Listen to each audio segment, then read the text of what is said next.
नमस्कार दोस्तों, मेरा नाम है राज के वर्मा और आप देख रहे हैं रिपोर्टर जी। अगर आपने रिपोर्टर जी चैनल को सब्सक्राइब नहीं किया है तो चैनल को सब्सक्राइब करना बिल्कुल मत भूलिए और लाइक और कमेंट्स तो जरूर कीजिए। हरियाणा के विधानसभा चुनाव के मतदान में महज चंद रोज बाकी और ऐसे में तमाम उम्मीदवारों ने अपना पूरा दमखम लगाया हुआ है। कोशिश सभी की है कि किसी तरह से हरियाणा के 2024 के विधानसभा चुनाव में जीत दर्ज कर चंडीगढ़ पहुंचा जाए। अब कौन बाजी मारने में कामयाब रहेगा और किसके हाथ निराशा लगेगी, ये तो खैर हरियाणा के वोटर्स, हरियाणा की जनता तय करेगी। लेकिन कोशिश प्रयास सभी के यही है कि जीत किसी भी हाल में दर्ज करने में वो कामयाब हो जाए। इस सब के बीच रिपोर्टर जी लगातार आपके लिए हरियाणा की 90 विधानसभाओं का जातिगत समीकरण से लेकर वहां पर कौन सा उम्मीदवार सबसे ज्यादा मजबूत है, इसका एक विश्लेषण लेकर आ रहा है। और आज हम बात करेंगे हरियाणा की कालका विधानसभा की। इस विधानसभा पर कौन बाजी मारेगा, कौन इस बार विधायक बनने में कामयाब रहेगा और क्या कुछ यहां का जातिगत समीकरण कहता है। तो आपको बता दें कि कालका विधानसभा में भी काफी टफ फाइट है।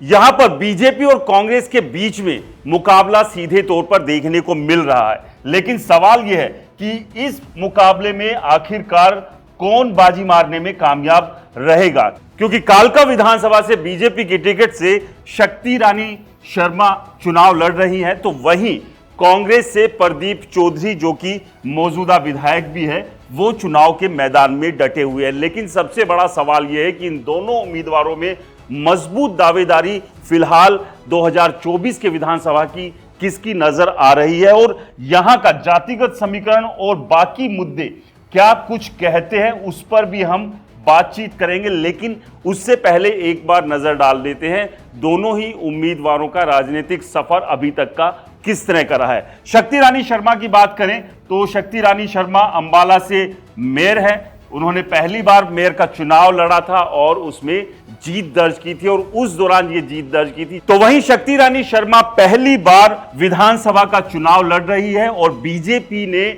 उन्हें टिकट देकर अपना उम्मीदवार कालका विधानसभा से बनाया है। इसके अलावा कालका विधानसभा में लगातार इनका जनाधार जो है वो बढ़ रहा है, यानी कि काफी अच्छा खासा सपोर्ट कालका विधानसभा की जनता वोटर्स का शक्ति रानी शर्मा को मिल रहा है। इसके अलावा शक्ति रानी शर्मा के पॉलिटिकल पारिवारिक बैकग्राउंड की बात करें तो इनके पति विनोद शर्मा केंद्रीय मंत्री रह चुके हैं और बेटे कार्तिकेय शर्मा राज्यसभा सांसद हैं।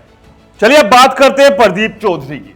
तो प्रदीप चौधरी भी कालका विधानसभा से चुनाव लड़ रहे हैं और कांग्रेस ने इन्हें अपना टिकट देकर चुनाव के मैदान में उतारा है। तो आपको बता दें प्रदीप चौधरी 5वीं बार कालका विधानसभा से चुनाव के मैदान में है। इससे पहले वो 4 बार विधानसभा चुनाव लड़ चुके हैं और 2005 और 2014 की बात करें तो ये वो 2 विधानसभा चुनाव थे जिसमें प्रदीप चौधरी को हार का सामना करना पड़ा था। इसके अलावा 2 बार वो चुनाव जीतकर कालका विधानसभा से विधायक भी बन चुके हैं। इसके अलावा सिरसा से सांसद कुमारी शैलजा के करीबी भी इन्हें बताया जाता है, यानी कि जो टिकट बंटवारा हुआ था उसमें से जो कुमारी शैलजा के खाते के जो समर्थकों को टिकट मिली थी उनमें से एक प्रदीप चौधरी को भी माना जाता है। इसके अलावा कालका विधानसभा में जातिगत समीकरण क्या कुछ कहते हैं और अगर वोटों की बात की जाए तो कितने वोट यहां पर है, तो आपको बता दें कालका विधानसभा में कुल वोट 1,96,269 वोट है।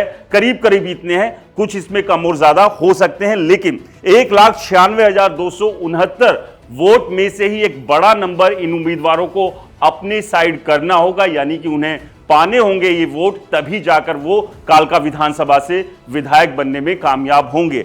अब इन वोटों को अगर जातिगत समीकरण के आधार पर बांट दिया जाए तो तस्वीर किस तरह से बनेगी, तो वो हम आपको दिखा देते हैं। तो कुछ इस तरह की तस्वीर कालका विधानसभा की बनेगी अगर अलग अलग जातियों में इन्हें बांट दिया जाए। तो सबसे ज्यादा जो वोट है वो कालका विधानसभा में दलित समुदाय के वोट सबसे ज्यादा है जो कि 53,423 है। उसके बाद राजपूत समाज के वोट आते हैं 29,312, गुर्जर समाज से 29,105, ब्राह्मण समाज से 20,840, पंजाबी समाज से 16,472, तो वहीं अन्य आते हैं 47,119।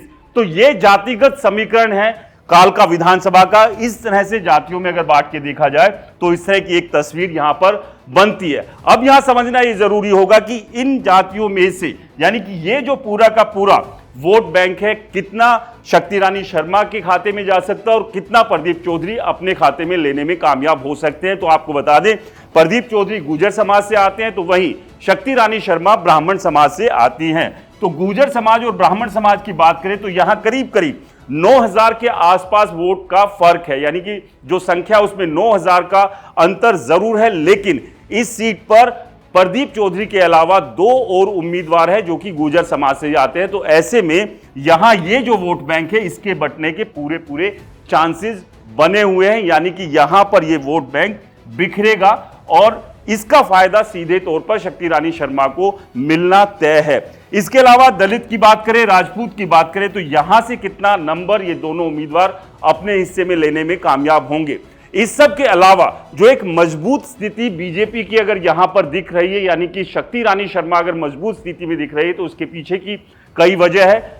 प्रदीप चौधरी यहां से 2 बार विधायक जरूर रह चुके हैं, लेकिन एक नाराजगी उनके प्रति कालका विधानसभा में लगातार देखने को मिल रही है। तो वहीं शक्ति रानी शर्मा का जनाधार उल्टा यहां पर बढ़ रहा है। और आपको बता दें, विनोद शर्मा जो कि पूर्व केंद्रीय मंत्री रहे हैं, शक्ति रानी शर्मा के पति हैं, वो लगातार इस इलाके में कालका विधानसभा में सक्रिय रहे हैं। पूरा परिवार जो है लगातार चुनाव से पहले, काफी पहले से इस इलाके के लोगों के बीच मौजूद रहा है। और खास बात यह कि रोजगार का मुद्दा सबसे बड़ा रहा है, किसी भी चुनाव की बात कर ले, किसी भी विधानसभा की बात कर ले, क्योंकि अगर हर घर में रोजगार है तो आप समझिए कि उस इलाके में विकास को रोका नहीं जा सकता। एक अगर किसी भी इलाके की बेहतरी अगर करनी है, उसे एक बेहतर स्थिति में ले जाना है, तो रोजगार देना सबसे इंपॉर्टेंट है, सबसे महत्वपूर्ण है। तो वहीं अगर बात करें कालका विधानसभा में एचएमटी कंपनी और शुगर मिल लगाने की जो कवायद है, उसे रफ्तार देने का काम भी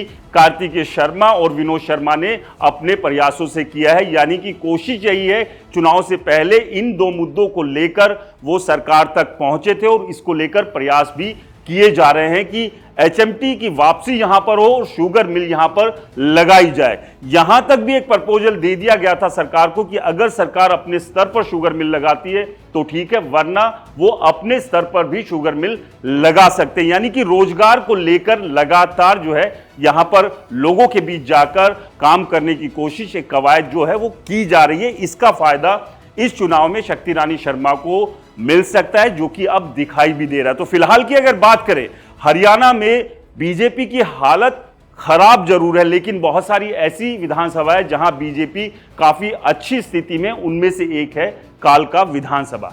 तो आपको क्या लगता है, कालका विधानसभा से इस बार कौन बाजी मारने में कामयाब रहेगा, शक्ति रानी शर्मा या फिर प्रदीप चौधरी? हमें कमेंट्स कर जरूर बताएं। रिपोर्टर जी चैनल को सब्सक्राइब नहीं किया है तो दोस्तों चैनल को सब्सक्राइब करना ना भूलें। नमस्कार।